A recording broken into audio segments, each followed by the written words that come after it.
बिल्कुल सही बात है जी। आपने वो सुनी होगी ना, मैं अक्सर उसको थोड़ा सा मैं ढंग से नहीं बोल पाता, लगेगी आग तो जद में आएंगे कई मकान, इस शहर में हमारा मकान थोड़ी है, कुछ इस तरह से वो 2-4 लाइनें हैं ना, तो ये लाइनों को चरितार्थ करती हुई लाइनें हैं। हाँ, राहत इंदौरी साहब का है, वो मैं अक्सर नहीं कर पाता, शेर व शायरी में थोड़ा सा कमजोर हूँ, तो ये बात सच बोली ना उन्होंने। अब धीरे धीरे हिंदू और मुस्लिम से होते होते अब आ गए ना बौद्धों पे, और बौद्धों के बाद थोड़े दिन में जैन भी जागेंगे, थोड़े दिन बाद में गुरुद्वारे के लिए सिख भी जाग जाएंगे कि फलानी जगह हमारा गुरुद्वारा बनाया था हमने, हमारा गुरुद्वारा खराब कर दिया, यहाँ हमारे गुरुद्वारे जी गुरु जी के चरण थे, यहाँ आपने कुछ और खड़ा कर दिया। तो वही बात है, आज स्वामी प्रसाद मौर्य जी को भी महसूस होना शुरू हो गया ना। तो यही चीज़ है, ये आग जो फैलेगी तो फैलती चली जाएगी। आग का कोई दीन ईमान नहीं होता, आग की लपटें कहीं भी फैल सकती हैं, पानी कहीं भी अपना रास्ता बना सकता है। तो ये जब आग हो या पानी तादाद में आए तो ये नुकसान ही करते हैं, फ़ायदा नहीं करते।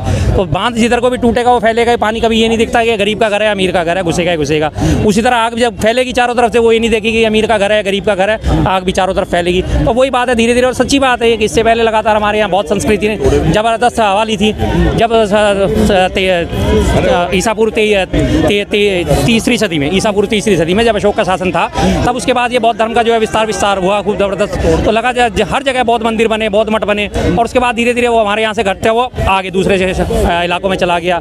बर्मा, थाईलैंड और म्यांमार, श्रीलंका, इस जगह पे बौद्ध धर्म का प्रसार हो गया, लेकिन भारत में कम हो गया था। तो उसके बाद जो और आक्रमण कर रहा है, आक्रांता है, लोगों ने जमीनें देखी, जगह देखी, स्ट्रक्चर पहले से खड़ा, उन्होंने दबा के उसको कम कर दिया। कुछ कालांतर में धीरे धीरे उनके ऊपर मिट्टी जम गई, मलबे जम गए, खत्म हो गए। तो वो होता है, खुदाई का तो कोई अंत ही नहीं है जी। खुदाई करते चले जाओगे, पता नहीं नीचे क्या से क्या निकलेगा, कोई नहीं जान सकता इस बारे में। वो आरोप लगा रहे हैं कि केवल वोट बैंक की पॉलिटिक्स के लिए ये सारी चीज़ें चल रही हैं, एक माहौल क्रिएट किया जाता है, उसके बाद एक जब चुनाव आते हैं उससे पहले क्रिएट किया जाता है। बिल्कुल ये टोटी ये बात ये तो लगातार है, वोट को वो करने के लिए, पोलराइजेशन करने के लिए ये बात हिंदू मुस्लिम करा जाता है। विकास के नाम पे वोट वो मांगेंगे तो इनको वोट मिलने वाले हैं नहीं। काम क्या करा वो दिखाने के लिए इनके पास कुछ नहीं है। सत्ता में रह के इन्होंने कहाँ से हमारी ऊंचाई जीडीपी पहुंचाई है, क्या हमारा क्या करा, इनके पास कुछ नहीं है। हर लिहाज से लास्ट एंड फाइनल हर चीज़ को एक चीज़ से दबा देते हैं, धर्म की अफीम लोगों को चढ़ा देते हैं, और लोग सब भूल जाते हैं। फिर वो बस सिर्फ धर्म करते हैं, बाकी सब भूल जाते हैं। बलात्कार होते रहे, भ्रष्टाचार होता रहे, सीमाएं सुरक्षित नहीं है तो ना रहे, कोई दिक्कत नहीं, कहीं किसी चीज़ से कोई फर्क नहीं पड़ता। लेकिन लास्ट एंड फाइनल बस वो धर्म के नाम पे शोर शराबा मचा के और धर्म के नाम पे वोटों का पोलराइजेशन जो है करने में सफल हो जाते हैं। कुछ लोग इनके झांसे में आके वोट दे भी देते हैं। जब ये देखते हैं कि हम सफल हो गए हैं, किसी एक राज्य में हमें सीटें मिल गई हैं, जैसे उपचुनावों में सीटें मिल गई, तब इनके दिमाग में यही चढ़ गया।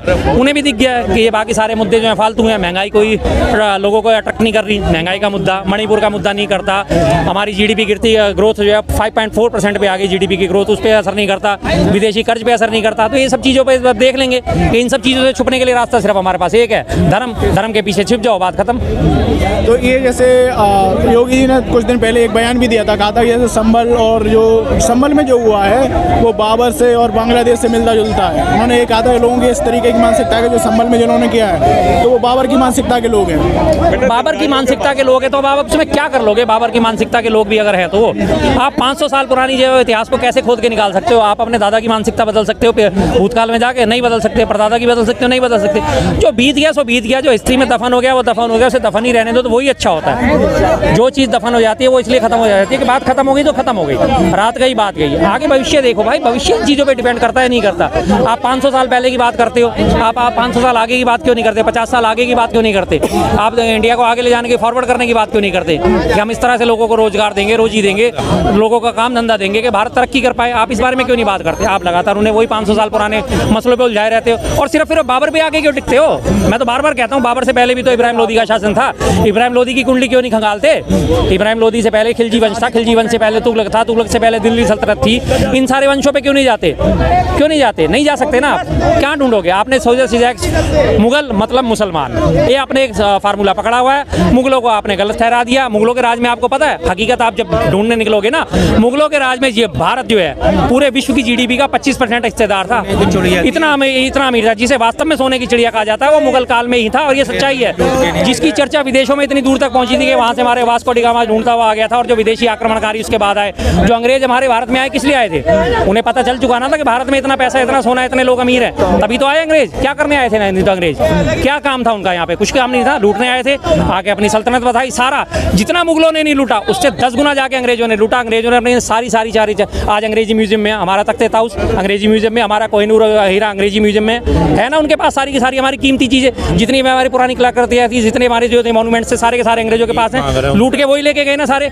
यहाँ जो मुगलों का था, मुगलों का तो यहीं का यही है, लाल किला क्या उसके साथ चला गया, ताजमहल क्या उसके साथ चला गया, आगरा का किला क्या अकबर के साथ चला गया, कुछ नहीं गया उनके साथ, सब यहीं का यहीं रह गया।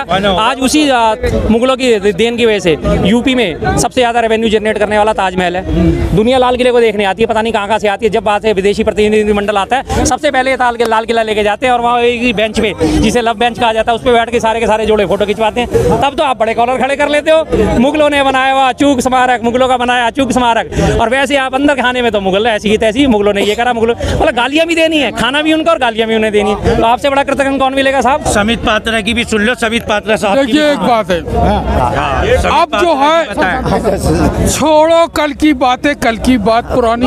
अच्छा, और नए भारत में बनाओ, एक मिनट, मुगलों पे बात आई तो छोड़ो। नए भारत में बनाओ नई जिंदगी। देखिए एक बात है, कहानी ये गाना भी किसके भारत को एक मिनट जरा विकसित राष्ट्र बनाने के लिए आज जरूरत इस बात की है कि हम सबको एकता, शांति, सद्भावना और प्रेम के साथ, जो योगी की देख बात है, ये डबल इंजन की सरकार है। हिंदू मुस्लिम का सहारा क्यों लेना पड़ता है बार बार? हिंदू मंदिर मस्जिद वाले मुद्दे क्यों लेके आने पड़ते हैं चुनाव से पहले? एक बात है, उत्तर प्रदेश की जो सरकार है एक संवैधानिक सरकार है, भारत के कॉन्स्टिट्यूशन ऑफ इंडिया के मुताबिक चल रही है। उत्तर प्रदेश उत्तम प्रदेश है, और उत्तर प्रदेश का जितना योगदान केंद्र सरकार में किसी प्रदेश का नहीं है, किसी प्रदेश का नहीं है। सबसे ज्यादा जो योगदान है वो उत्तर प्रदेश का है। और आज के पीछे मत खड़ा, गली गली में जीरा है, योगी भारत का हीरा है। योगी भारत का हीरा कह रहे हैं। कोई बात नहीं जी, इनके नजर में हो सकता है, नजर दोष हो सकता है। उमर भाई साहब की अच्छी खासी हो गई है, नजर दोष हो जाता है, निकट दृष्टि दोष, दूरदर्शी दोष हो जाते हैं अक्सर, इसमें कोई नई बात नहीं है। अब इन्होंने बात यूपी की जीडीपी की करी, यूपी की जीडीपी से ज्यादा बड़ी जीडीपी तो महाराष्ट्र की है। इन्हें मालूम होना चाहिए महाराष्ट्र की जीडीपी भारत में सबसे, जितने भी राज्य हैं सबसे ज्यादा जीडीपी महाराष्ट्र की है, 44 लाख करोड़ की जीडीपी है। यूपी की जीडीपी करीब 23 लाख करोड़ की है, ठीक है, उसका योगदान भी काफी बड़ा है, क्योंकि सबसे ज्यादा आबादी यूपी में है, 25 करोड़ की आबादी। लेकिन उसके बाद जीडीपी और इसकी चीजों को देखें तो यूपी पे सबसे ज्यादा कर्जा भी तो यूपी पे, अपनी जीडीपी से ज्यादा का कर्जा जो है उस पर यूपी पे है। यूपी का बजट मात्र 7 लाख करोड़ का होता है, यूपी का बजट 8.5 कब उतार दिया? कल परसों। एक बात है, अभी देखिए, एक बात सुनिए, भारत सरकार का जो बजट बनता है तो बाकायदा नीति आयोग की बैठक होती है, सारे प्रदेशों के मुख्यमंत्री को बुलाया जाता है, बार कभी 11 मुख्यमंत्री बाइकाट कर देते हैं, कभी 8 मुख्यमंत्री बाइकाट कर देते हैं। और जो सबसे बड़ी जो बात मैं आपसे करना चाहता हूँ वो ये कि हमारे जो भारत का संविधान है उसमें यूनियन लिस्ट है जो केंद्र सरकार काम करती है, स्टेट लिस्ट राज्य सरकार काम करती है, कंकरेंट लिस्ट दोनों मिलके काम करते हैं। आज जो है उत्तर प्रदेश जो है मोदी सरकार केंद्र सरकार को डबल इंजन की तरह से काम कर रहा है, और गली गली में जी रहा है मोदी भारत का हीरा है, जिसको भारत का प्रधानमंत्री बनना चाहिए और मोदी को राष्ट्रपति बनना चाहिए। हम मोदी जी के भक्त हैं, बड़े सख्त हैं, बुराई नहीं सुनेंगे।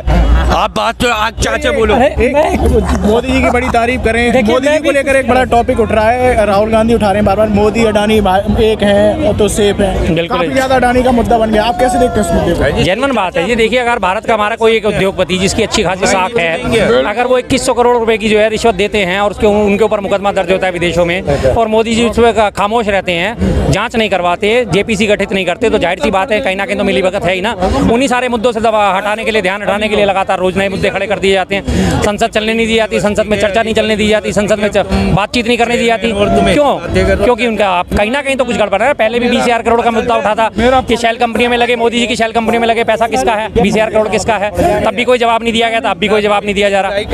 मोदी जी की बड़ी तारीफ करें, मोदी जी को लेकर एक बड़ा टॉपिक उठ रहा है, राहुल गांधी उठा रहे हैं बार बार, मोदी अडानी एक हैं तो सेफ है, काफी ज्यादा अडानी का मुद्दा बन गया। आप कैसे देखते हैं इस मुद्दे को? जेन्युइन बात है ये, देखिए अगर भारत का हमारा कोई एक उद्योगपति जिसकी अच्छी खासी साख है। अगर वो 2100 करोड़ रुपए की जो है रिश्वत देते हैं और उसके उनके ऊपर मुकदमा दर्ज होता है विदेशों में, और मोदी जी उस पर खामोश रहते हैं, जांच नहीं करवाते, जेपीसी गठित नहीं करते, तो जाहिर सी बात है कहीं ना कहीं तो मिलीभगत है ही ना। उन्हीं सारे मुद्दों से दबा हटाने के लिए, ध्यान हटाने के लिए लगातार रोज नए मुद्दे खड़े कर दिए जाते हैं। संसद चलने नहीं दी जाती, संसद में चर्चा नहीं चलने दी जाती, संसद में बातचीत नहीं करने दी जाती। क्यों? क्योंकि उनका कहीं ना कहीं तो कुछ गड़बड़ है। पहले भी 20,000 करोड़ का मुद्दा उठा था कि शैल कंपनी में लगे, मोदी जी की शैल कंपनी में लगे पैसा किसका है, 20,000 करोड़ किसका है, तब भी कोई जवाब नहीं दिया गया था, अब भी कोई जवाब नहीं दिया जा रहा।